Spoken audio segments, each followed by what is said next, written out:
va regarder comment exporter un fichier pour ensuite l'importer dans Isole pour faire de l'usinage CNC ici au Cégep.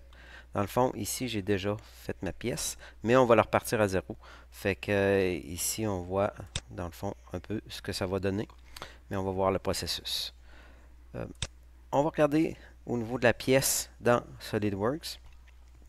Ici, on va regarder comment elle est faite en premier.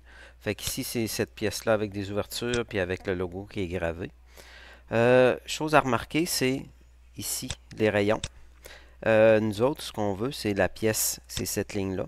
Dans le fond, c'est la pièce sans les rayons.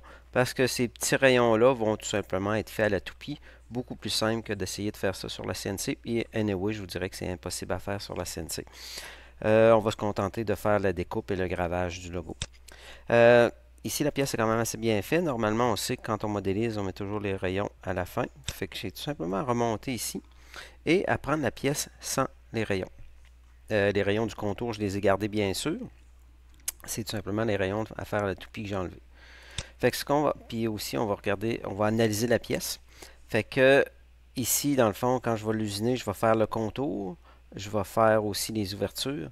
Et j'ai tout simplement besoin de la ligne ici, la ligne extérieure, parce que l'outil va venir graver, on va dire à l'outil de faire tout simplement le contour.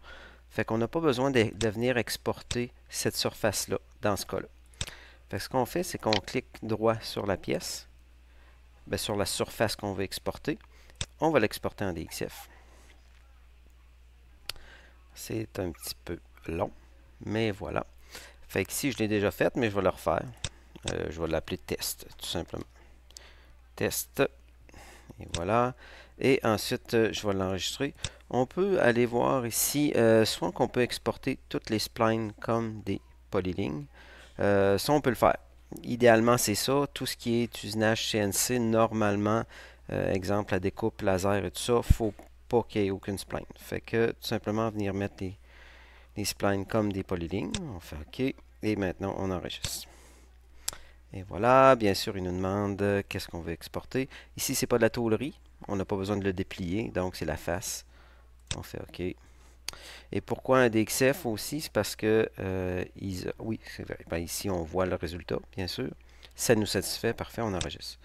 Pourquoi un DXF? Parce que Isole ne prend que les DXF, il ne prend pas les DWG, donc bien sélectionner le DXF. Fait que dans une prochaine vidéo, on va voir comment on va importer ça dans Isole. J'aime mieux faire des plus petites vidéos, ça va être beaucoup plus simple.